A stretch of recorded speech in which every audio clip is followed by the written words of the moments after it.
Nepal's music and knowledge हजुरहरूको सामु यो पेश गर्न चाहन्छु। हजुरहरूको अगाडि सुन्दर सुन्दर भिडियो पेश गर्न सकु।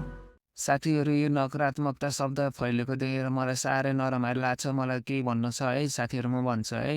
हेलो, हजुरहरू जुन चाहिँ हुनुहुन्छ, अब जस्तो कि विभिन्न व्यक्तिलाई आफ्नो रिसमा आएर जुन चाहिँ गाली गर्नु भएको छ, यो टिकटकमा आएर हजुरहरूले जस्तै शब्दहरू ल्याउनु भएको छ। कुनै पनि मानिसलाई मानवता भएपछि हजुरहरूले विकृति नफैलाउन, नकारात्मकता नफैलाउनको लागि त्यस्तो शब्द रिसमा आएर बोल्नुहुन्न। रिस भनेको हजुरको हरेक संसारको हरेक मानिससँग छ, जोसँग नै रिस छ भनेपछि फोहोर शब्द बोल्न हरेक संसारको मान्छेलाई आउँछ। त्यही भएर हजुर मात्र हुनुहुन्न, यो किन बोल्ने त नि, यो नकारात्मकता शब्द किन गर्ने, विकृति किन फैलाउने, यताउता बस्दाखेरि किन मान्छेहरूले सानो दिमागले त्यही टिप्छ, अनि त्यो ठुलो भएपछि यताउता फोहोर शब्द बोल्न थाल्छ, अनि किन त्यस्तो बनाउने हाम्रो समाजलाई भन्नु त हजुरहरूले।